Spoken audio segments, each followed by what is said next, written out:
Hari ini kita akan melanjutkan materi di pertemuan sebelumnya.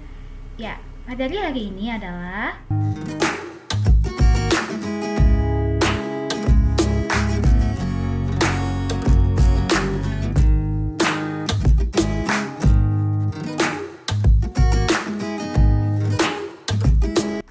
Indispartage. Nah, jadi Indispartage ini didirikan di Bandung pada tanggal 25 Desember 1912. Nah, Indispartage ini diprakarsai oleh 3 tokoh, yaitu Tiga Serangkai, Suwardi Suryaningrat, Dewas Deger, dan Dr. Cipto Mangunkusumo. Nah, jadi Tiga Serangkai ini menginginkan Indispartage ini untuk menyatukan semua golongan yang ada di Indonesia. Jadi tidak hanya golongan Indonesia saja, tapi dari golongan Indo-Cina, India, Arab, dan daerah-daerah lainnya. Nah, jadi Indispartage ini juga memiliki salah satu surat kabar yang terkenal pada saat itu, yaitu The Express.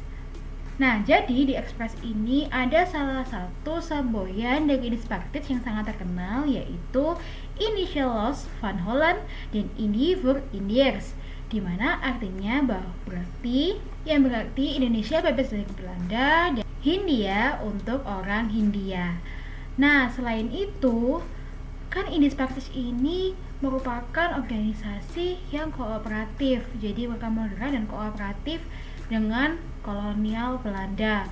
Selain itu, di sini Indispartage sering sekali mengkritik pemerintah kolonial Belanda itu dengan secara sangat tegas. Oleh karena itu, pada akhirnya membuat para pendiri Indispartage ini, si Tiga Serangkai ini, mendapat awasan dari para pemerintah kolonial Belanda. Hingga pada akhirnya Indispartage tidak bisa diberikan badan hukum. Nah, hingga pada akhirnya pada tahun 1913 Indispartage ini dinyatakan sebagai organisasi yang terlarang.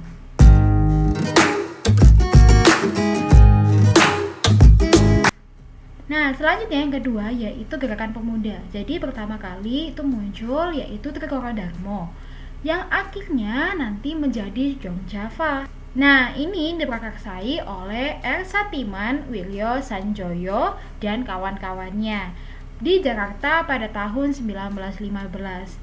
Nah, si Trikora-Darmo ini semula itu mengadakan 2 kongres. Yang pertama di 1918 dan yang kedua di 1928. Nah, di sini mereka punya 3 kata atau 3 slogan, yaitu Sakti, Budi, dan Bakti. Nah, tujuan utama dari Gerakan Pemuda ini untuk mencapai Jawa Raya dengan memperkokoh rasa persatuan antar pemuda-pemuda Jawa, Madura, Sunda, Bali, dan Lombok. Anggotanya ini tidak hanya kecil tapi juga banyak, ya dari Jong Sumatera, dari Jong Ambon, Jong Minahasa, Jong Celebes. Nah, kembali di kongres pada Gerakan Pemuda ini. Jadi tahun 1918 kongres pertama dari Trikora-Darmo ini menjadi Jong Java. Kemudian yang kongres kedua pada tahun 1928 menghasilkan Sumpah Pemuda.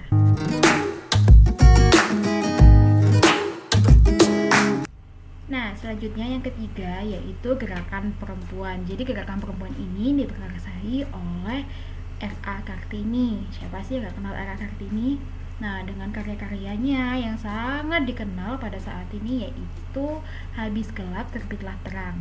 Nah, jadi dulu ketika R.A. Kartini bisa berbeda dengan para perempuan lainnya dengan kondisi ketika pada masa itu perempuan itu tidak memiliki hak yang sama oleh para laki-laki. Nah, ketika Kartini belajar, ide-idenya ini dituangkan ke dalam bentuk tulisan. Kemudian tulisan ini ia kirimkan kepada sahabatnya yaitu Stella dan Dr. Anton. Nah, saat itu pula Abendanon itu mengumpulkan surat-surat Kartini ini, kemudian dibukukan menjadi buku Habis Gelap Terbitlah Terang. Selain itu, Kartini ini juga menciptakan sebuah emansipasi wanita untuk menyelaraskan atau sejajarkan kaum wanita dengan kaum laki-laki. Selain itu dia juga menghasilkan yaitu Sekolah Kartini. Selain itu Dewi Sartika juga mengadakan sebuah kumpulan yaitu Perkumpulan Keutamaan Istri.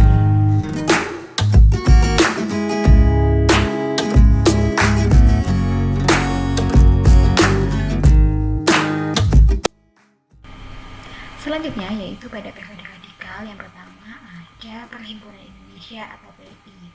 Jadi Perhimpunan Indonesia ini pertama kali muncul di Belanda pada tahun 1948. Nah, ini di awal mulai dengan mahasiswa Indonesia yang tengah menempuh pendidikan di sana di Belanda. Salah satunya yaitu Sultan Kasajangan Saripada dan RM atau Suroto. Nah, semula Perhimpunan Indonesia ini disebut dengan Indische Vereniging. Nah, kemudian yang akan diubah menjadi Perhimpunan Hindia. Nah, jadi si PI ini memperjuangkan kepentingan orang-orang Indonesia yang ada di Belanda. Jadi mementingkan bagaimana nasib orang-orang Indonesia yang sedang belajar atau yang sedang berada di Belanda. Nah, jadi awalnya PI ini bukan organisasi yang sikapnya politik atau radikal, tapi tiba-tiba mereka itu sikap politiknya yang berubah, dan yang semula dia itu kooperatif menjadi non kooperatif, kemudian yang awalnya moderat menjadi radikal. Selain itu, organisasi ini juga aktif di luar negeri atau event-event internasional lainnya. Selain itu, mereka di sini juga ingin meminta dukungan kepada negara lain bagi kemerdekaan Indonesia. Nah, jadi salah satu alasan kenapa PI ini bisa jadi radikal yang pertama dengan tiga visinya, yaitu Indonesia ingin menentukan nasibnya sendiri, yang kedua bangsa Indonesia mengandalkan kemampuan dan kekuatannya sendiri, dan yang ketiga bangsa Indonesia harus bersatu melawan penjajah.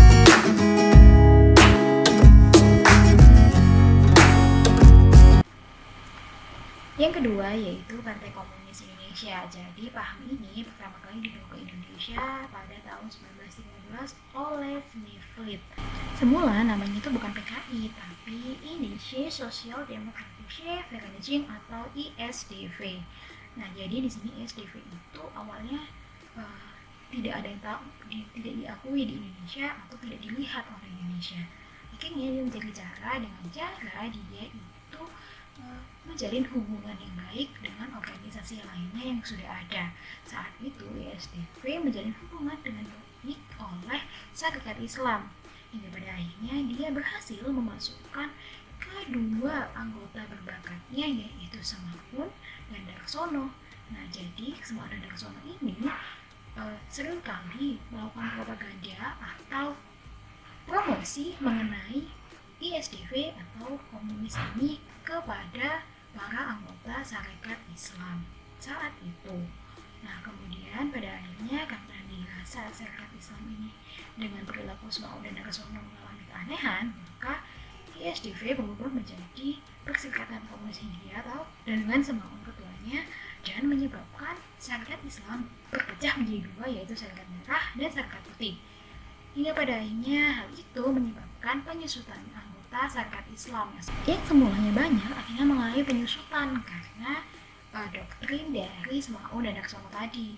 Hingga pada akhirnya pada tahun 1924 Perserikatan Komunis Hindia berubah menjadi Partai Komunis Indonesia, dan di sini PKI berkembang dengan cepat dan pesat hingga akhirnya mereka melakukan gerakan-gerakan yang radikal. Pada akhirnya pada tahun 1927 PKI ini dinyatakan sebagai organisasi yang terlarang.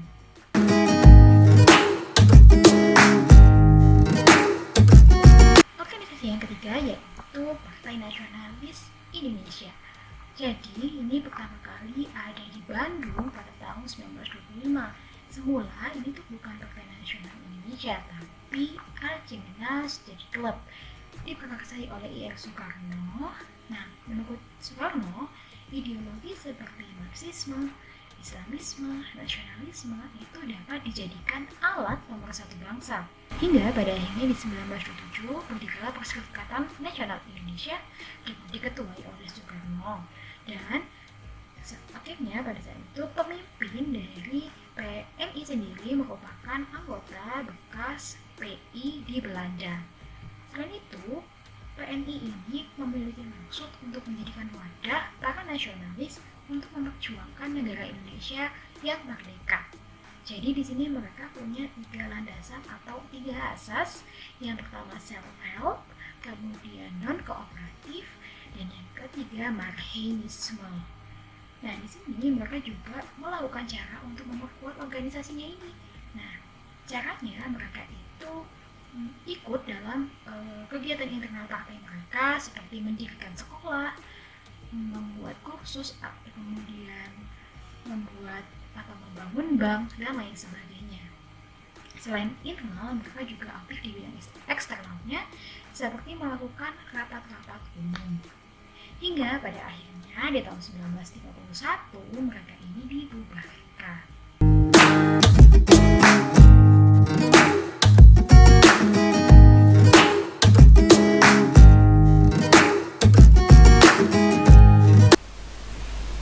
Yang pertama yaitu Taman Siswa. Jadi Taman Siswa ini dicetuskan oleh Ki Hajar Dewantara pada tanggal 3 Juli 1922 di Yogyakarta. Bergerak di bidang pendidikan, jadi menurut Ki Hajar Dewantara itu pendidikan bisa menjadi sarana yang paling efektif dalam memajukan bangsa dengan melakukan 3 konsep. Yang pertama, ing Rekso Sing Tulodo, ing Madya Mangunkarso, dan yang ketiga Tuturi Handayani. Nah, perjalanannya Taman Siswa ini juga dihadapi berbagai masalah. Salah satu masalahnya yaitu adanya aturan Belanda untuk menutup sekolah liar. Jadi sekolah liar yang dimaksud di sini adalah sekolah yang tidak dibangun dengan pemerintah atau tidak dibangun oleh pemerintah. Nah, pada akhirnya di tahun 1933 UU Organisasi tentang sekolah liar itu dicabut. Taman Siswa masih bertahan hingga saat itu. Hingga kemudian setiap tanggal 2 Mei dijadikan Hari Pendidikan Nasional.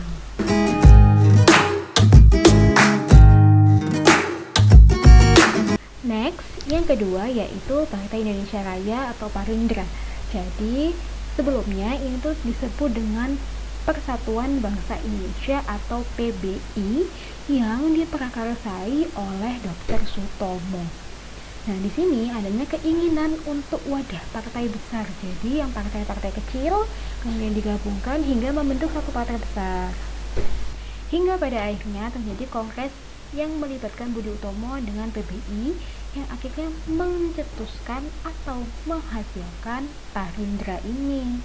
Nah, di Parindra ini juga terdapat anggotanya yaitu PBI, Budi Utomo, Serikat Sumatera, dan Serikat Celebes.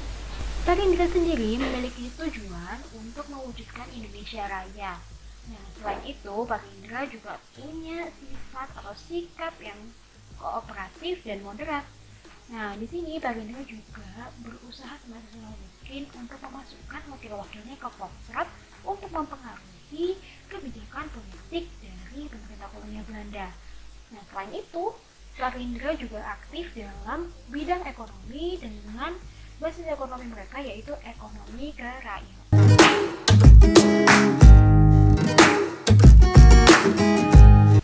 Next, yang terakhir, yang ketiga yaitu GAPI atau Gabungan Politik Indonesia. Jadi saat itu GAPI ini merupakan gabungan dari seluruh partai politik yang ada di Indonesia pada saat itu. Didirikan tanggal 21 Mei 1939 dan dicetuskan oleh M.H. Tamrin. GAPI beranggotakan Partindo, Gerindo, PSII, Persatuan Partai Katolik, Persatuan Minahasa, Partai Pasundan, dan Partai Islam Indonesia. Selain itu, di sini punya tuntutan atau GAPI memiliki tuntutan berupa Indonesia yang berparlemen. Jadi, tuntutan ini diinginkan untuk adanya perubahan tata negara yang lebih demokratis. Ya, tuntutan ini akhirnya dikirimkan ke Ratu Wilhelmina untuk dipertimbangkan. Sayangnya saat itu Ratu Wilhelmina tidak menggubris. Namun pada akhirnya di tahun 1941 Ratu Wilhelmina ini mau untuk mempertimbangkan atau penyerataan dan penyesuaian bentuk ketatanegaraan saat itu. Nah, itu tadi materi organisasi pergerakan nasional mulai dari periode nasionalisme politik hingga bertahan. Nah, sekarang coba kalian analisis mengapa terbagi menjadi beberapa periode dan mengapa itu disebut periode nasionalisme politik, mengapa disebut radikal, mengapa disebut periode bertahan. Dan coba kalian tentukan perbedaan atau ciri utama dari masing-masing periode. Oke, sampai sini materi mengenai organisasi pergerakan nasional. Sampai jumpa di materi berikutnya. So pesan dari saya, stay safe and stay healthy. Bye.